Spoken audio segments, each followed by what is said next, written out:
All right. Welcome, everybody, to this edition of Axelar Learn. My name is Galen Moore, head of content at Axelar. I'm here with Colton Conley from Prime Protocol. Colton, how you doing? I'm doing great. Thanks for having me, Galen. Yeah, it's great to Excited to have you be here. here. Yeah, excited to see kind of a little more and learn a little more as we continue to kind of build and develop with you guys. Why don't we start off? I know Prime Protocol is building a cross-chain prime brokerage. What does Yep. that mean? So basically what Prime Protocol is enabling is for you to borrow against your entire portfolio. And I think most DeFi users, they're using a ton of different blockchains. They have collateral maybe on ETH, some on Polygon, some on Moonbeam, some on Avalanche. And right now, there's no unified way to operate that entire portfolio like it was one global account. And so what Axelar has enabled Prime to build is you can deposit your collateral wherever you have it locally, whether that's vanilla ERC20 tokens, staked tokens that don't even make sense to bridge, or rebasing tokens like Aave tokens. You can continue earning yield on those, continue to have all the positions and price exposure that you want, but then you can get liquidity for that on any blockchain. And it's all cross margined, which means if you had collateral on ETH and on Moonbeam and you wanted liquidity on Avalanche, you don't have to worry about selling those positions, worrying about the underlying bridging that's going on. You just deposit into a prime contract on the chain where you've got the collateral, and then you can take out a borrow on any chain that you like. That's excellent. And we're going to get into a live demo of the testnet, I think, in just a minute here. Yeah.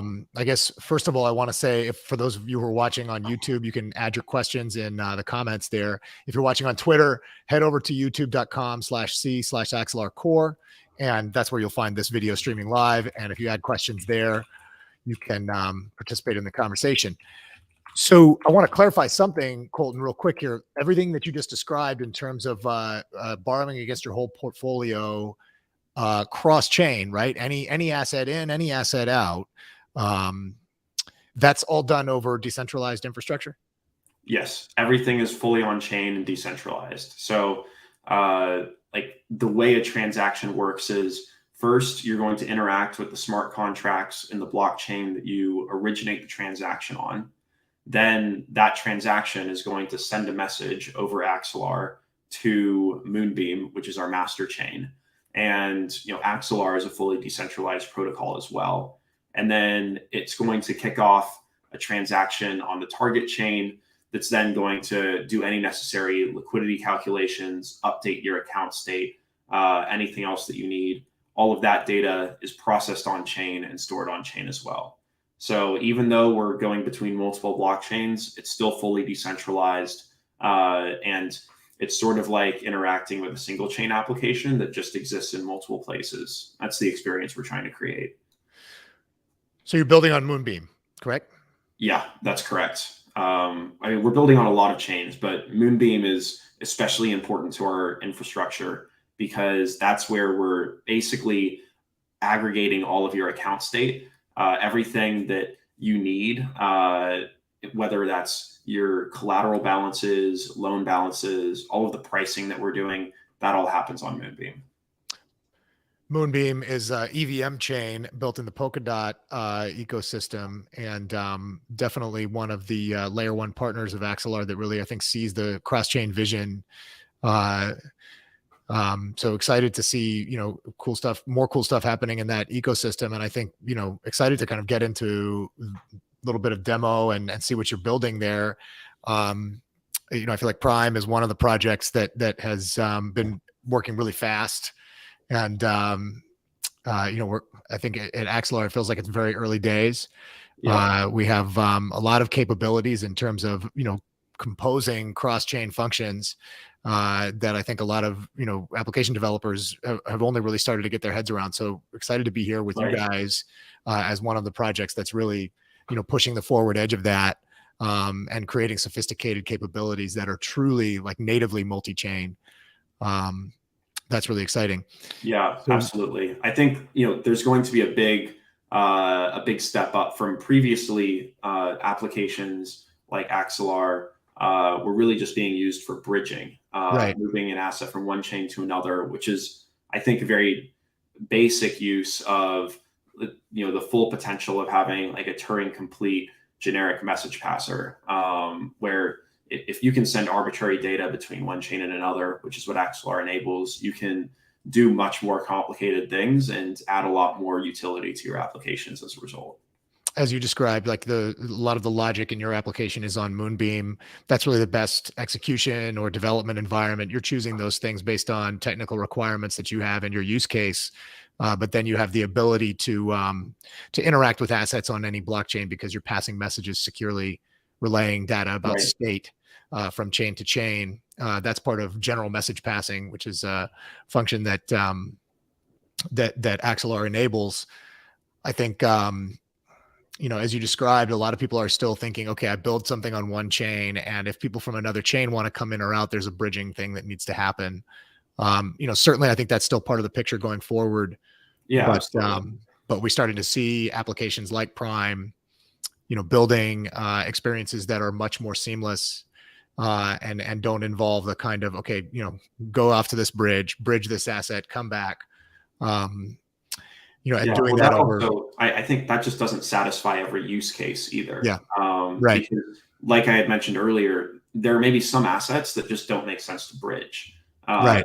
It doesn't make sense to take your staked Ethereum and move it over to Moonbeam. And likewise, it doesn't make much sense to take your staked DOT and move that from Moonbeam over to Ethereum. Because you want to keep earning yield on those assets. It makes sense to be able to get liquidity from them without having to move them. So I think Prime enables a lot of use cases that, even if that you just couldn't accomplish with bridging in its current state. I think, another example is NFTs. We've seen projects in that area where general message passing is the thing that unlocks some of these kind of capabilities, like DeFi type functions that go cross chain, where you can use an NFT as collateral or something like that. Yeah. And then another potential application, which is something that we'll be using as well, is like cross-chain governance. If you have contracts on multiple blockchains and you want to basically have a governance vote that affects all of your different deployments, you need some sort of cross-chain messaging in order to get the results of that vote, move that to another chain, and then make the adjustments to whatever parameters were just voted on. Cool. Well, without any further ado, I guess let's get right into the testnet demo. Let's see. I think we've got a screen share here. I'll go ahead and add it to the screen, and awesome. Let's get with it. What are we looking at here, Colton? All right. So if you go to app.primeprotocol.xyz, this is what the testnet app looks like. I've turned on dark mode, so it's a little easier on the eyes. And this is the dashboard that's going to show you your total balances on the left side and borrowed balances on the right side. Right now, the only thing we have borrows enabled for is USP, which is our over collateralized stablecoin that we'll be issuing. And on the deposited balances, these tokens are all basically placeholder tokens on testnet that we've created that track the prices of these different assets. So you can interact with them on testnet as if they were the real thing. The way that you get some of these testnet tokens, let's say we want to start out on Avalanche and deposit some tokens. You can go over to our faucet. We're on Fuji testnet, which is Avalanche's testnet. If you don't already have some Fuji tokens, you can get them by following this link, but I already do. And let's say that we want to get some USDC. So I'm just going to mint some of these tokens. Now, this feature is only for testnet. It would be great if we could just mint USDC out of thin air on mainnet, but unfortunately, that's not possible. I think that's the point, that you can't, right? Yeah, that's the point. Okay, so now we've got some USDC, and I'm going to go ahead and deposit this on Fuji. So I'm just going to do the max amount here, 100,000. And what's going to happen now after I submit this transaction? Well, first I have to give approval to use my funds. But then what's going to happen next is a message is going to be sent from Fuji over to Moonbeam, basically relaying the information of who deposited, how much was deposited, and what token was deposited. And then Moonbeam is going to handle everything in the background, keeping track of my account state. So it looks like that approval just went through. So I've given Prime Protocol access to my funds, and I should be prompted for another transaction here in a sec. This is going to send the message. So Prime is now going to take custody of my funds. And if you want to track this transaction, you can always take a look at your recent transactions up in the top right corner. We have an estimate for the wait time that we're seeing on Axelar. So right now we're estimating that this is going to take 3 minutes. I would guess it'll actually take it'll take less than that. And then if you want to track it, you can basically go to Axelar scan and see the progress of your message. So you can see whether it looks like the contract call has been picked up by Avalanche. The gas is paid. Right now, Axelar is approving the call, and then it'll let us know when it's executed. Are you using Axelar gas services to handle gas payments cross-chain? Yeah, so we use Axelar's generic relayers to handle gas payments. So this is, I think, a huge benefit to the user experience is even though we're using Moonbeam in the background, you don't have to be a user of Moonbeam to use our app. You don't have to have any Glimmer tokens. You don't have to have any gas tokens that you don't want to hold. You pay everything in the original native gas currency, and then it's all handled by the relayer on the back end. It's exchanged into the token that you need, and then that transaction is kicked off without you having to make multiple clicks. The previous paradigm before we had these sort of generic relayers is in order to enable an application like ours, the user would have had to pay gas on Avalanche. They would have had to switch their wallet to Moonbeam. Then they would have had to pay gas on Moonbeam. Right. And then if it was something that required a fallback message, they would have had to go back to Avalanche and then pay more gas on Avalanche after they have these to messages basically went through. Follow the transaction, paying the fees at each step, and if you think about user acquisition, probably also acquiring that native gas token in order to pay those fees. Yeah. Well, question here that's relevant at this moment from Zishan.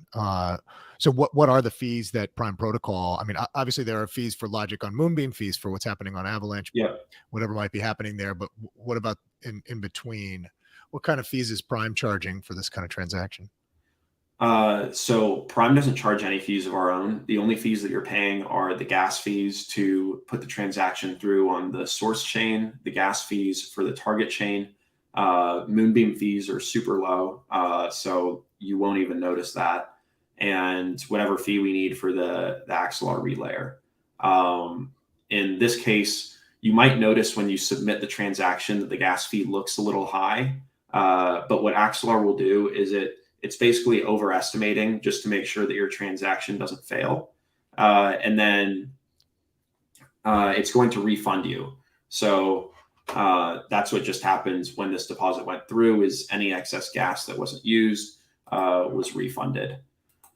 So it looks like this transaction took less than 2 minutes and everything's good to go. And gas was paid and call was approved and executed. So now what we can do, and this is the cool part, let's say, I want to switch over to Moonbase and I want to take out a loan here. Well, I can go to this borrow page. I can press on borrow. And I'll basically be able to borrow. Looks like I'm just going to refresh the page here. There we go. And I can select the chain that I want to be borrowing on. I'm not sure why this drop down is being annoying here, but I can then say, let's say I want to borrow $10,000. I can do this from any chain that I want, and since Fuji is a satellite chain, what's going to happen here is, let me confirm my wallet. It's going to send a message to Moonbeam, request that this loan be taken out, and then there's going to be a fallback message. So this is going to create basically a two-way message between Avalanche and Moonbase. Oh, looks like now it's responding to my clicks earlier. I think it was freezing because I didn't approve the switch in my MetaMask, and I had those notifications turned off. So what I'll do here is I'll request a loan from Moonbase as well at the same time. So we're going to take out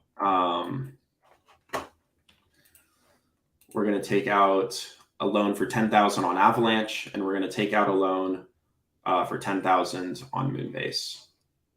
I need to fill up with some faucet tokens. Since I'm requesting the loan on Moonbase, I'm going to need to get some faucet tokens. We'll just resubmit that later to pay the gas. Got it. All right, so sorry I was moving a bit fast here. I'm going to go ahead and explain everything. Yeah, and by the way, this is going to be on Axelar's YouTube channel as a recording. So if there's something you missed, you want to go back and check it out. It's all there. Cool. Yeah, so basically, I requested this loan of 10,000 USP from Fuji. Now I'm on Moonbase. I'm going to request a loan of 20,000 on Moonbase. And my maximum borrow amount right now is 90K. So I'm going to go ahead and submit that. And since I just grabbed some gas from the Moonbase faucet, I should have enough to pay it in my wallet here.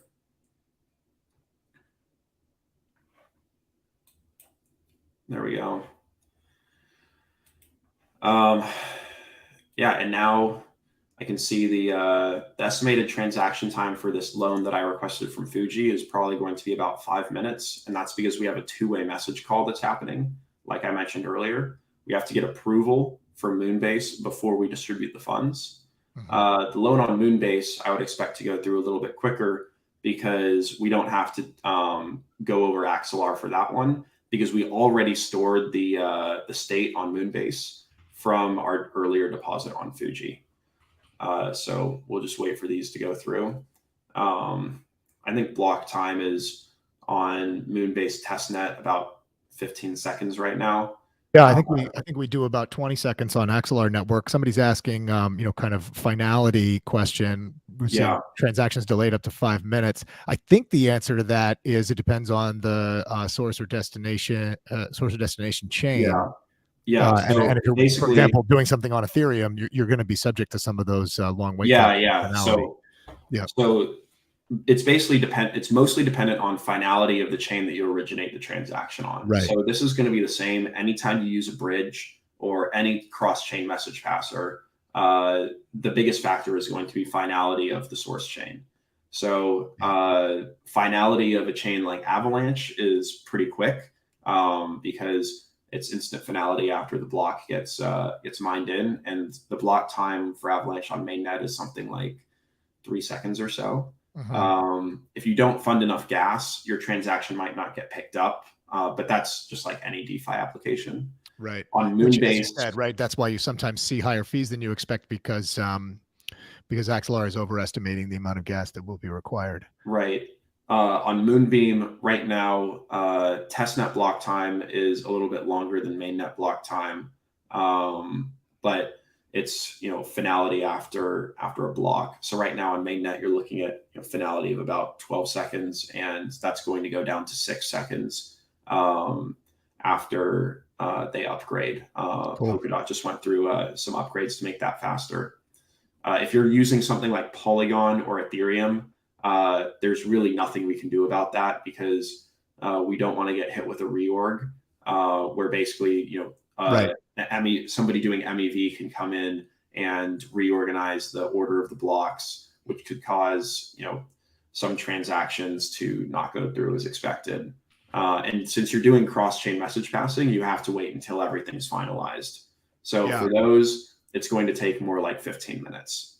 anytime you're submitting a transaction that's coming from Ethereum or coming from Polygon. Part of the way that we've mitigated this in our architecture is adding these slower chains to our network that have longer finality times isn't going to affect your experience on the faster chains like Moonbase. And the reason for that is when you deposit, that might take a little bit of time to get that message from Polygon over to Moonbase. But after that, you have access to that capital from any other chain without having to go back and get a response from Polygon or a response from Ethereum, because all that data is already cached. Whereas if we weren't using this hub and spoke architecture, every time you added a chain to the network, it would add cost and latency. So over time, I think this will actually be the best approach to minimizing latency for a cross-chain application like this. Good question here from user Playwo. What's the message flow for loan liquidations? Is that only on Moonbeam, or how are you handling that? Yeah, so right now, we figured it would only make sense for liquidators to be submitting their transactions on Moonbeam, because if you want to submit the transaction on another chain, you have to go over Axelar. Whoever submitted it direct to Moonbeam is going to beat you, and then you just end up paying gas for nothing.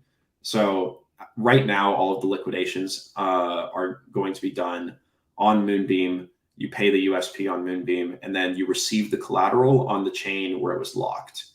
In the future, a little alpha leak is we are going to be allowing you to request a liquidation from any chain.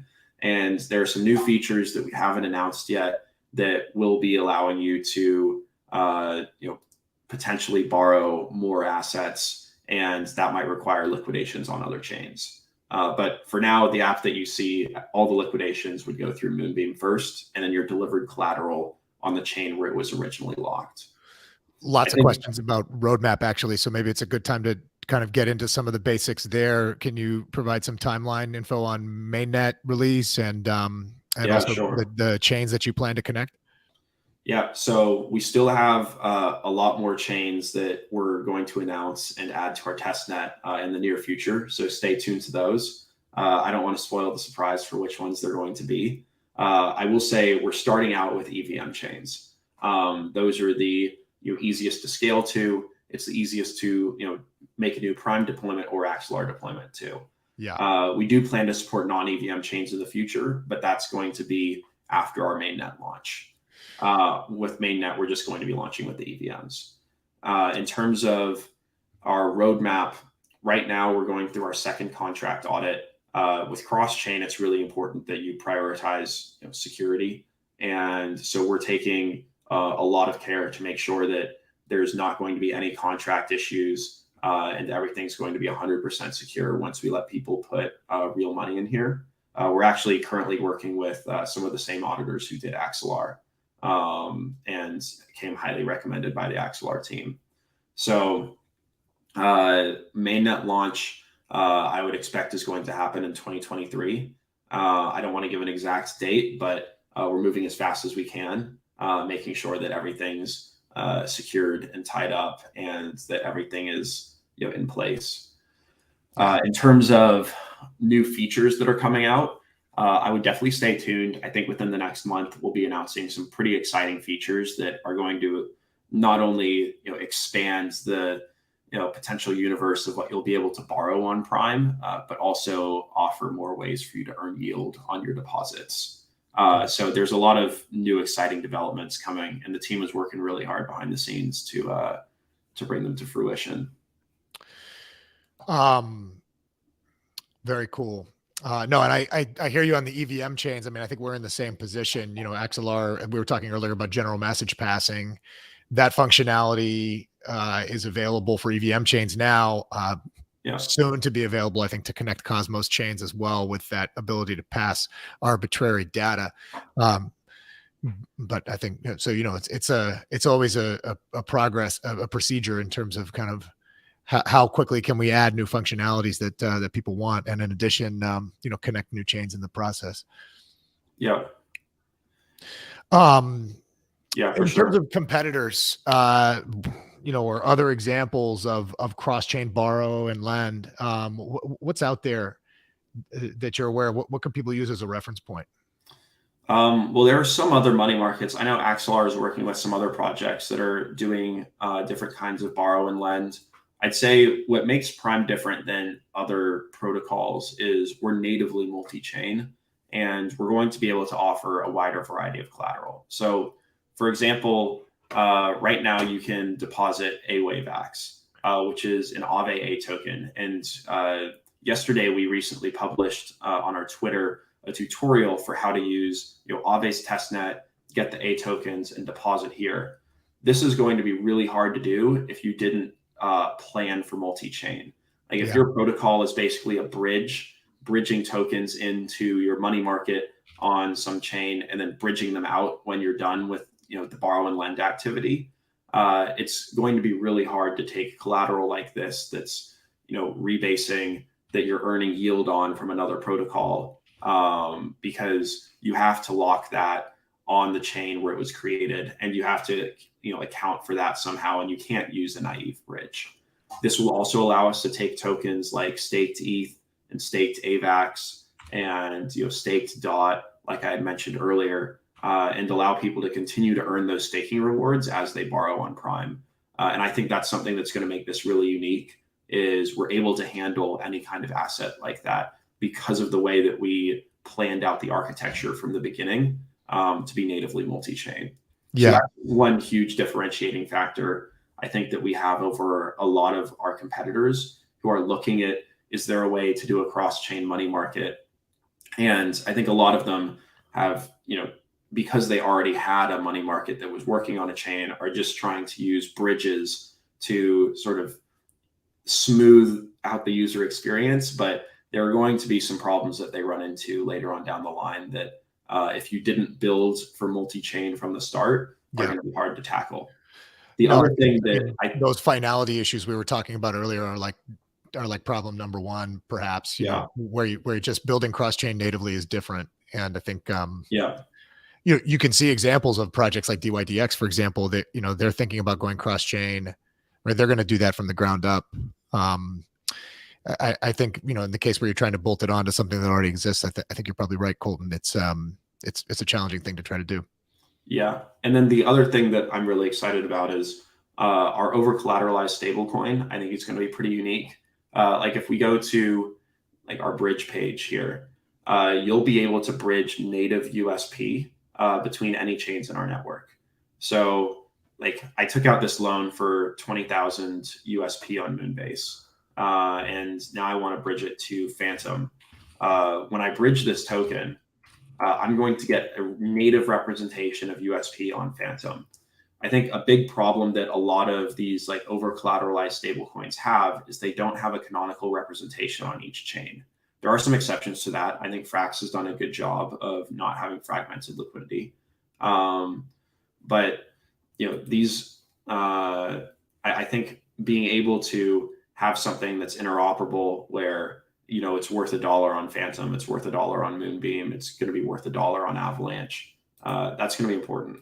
And so I think that's another big advantage that we have. I just submitted approval, and then we're going to bridge these tokens. So I think like this is also something that's going to be pretty unique, is our over collateralized stablecoin. This is definitely going to be a business development effort as we get more and more protocols to accept USP as collateral, and we try and increase the utility of it. But I do think the crypto ecosystem needs multi-chain decentralized money, and we need to push for decentralized alternatives to the big centralized players that are still prone to censorship and all of that. Oh yeah, we certainly saw the fallout from that in the in Q2. Yeah, we certainly did. Yeah, and making sure that the stable coins in the ecosystem are fully collateralized by something rather than self-referential with your internal governance token. Yeah. And in our case, since there are some crypto assets that are backing this that aren't like dollar-based over collateralized. Very cool. Well, I think that's about what we have time for here. We're right at 12:30. Awesome. Tell us, where can people find out more about Prime Protocol? Where should they go to check out what you've got on testnet? Yeah, so if you want to check us out on testnet, you should definitely check out our Twitter. It's at prime_protocol. You can find basically links to everything on there. You can find a link to our testnet, find a link to our website, our Git book, the Discord. I'd say the best thing to do is follow us at prime_protocol on Twitter, turn on notifications. That's where you're going to hear everything first. And then if you really want to get involved, join our Discord. The link is on our Twitter. That's prime_protocol. And on the Discord, we have a pretty active community of a lot of people who are passionate about cross-chain. There are going to be some new ways to get involved coming out soon as we release these new testnet features. And then once we release the mainnet beta, I think people are really going to wish they had gotten in as soon as possible and started testing things and using the app. Awesome. Well, Colton, it's great having you here. Of course, Axelar, we're at axelar.network on the web and at Axelar Core on Twitter. Looking forward to doing this again, honestly, as you continue to make progress here, and we can show more things, more features. It's really exciting to be able to walk through it with somebody who's really building natively cross-chain.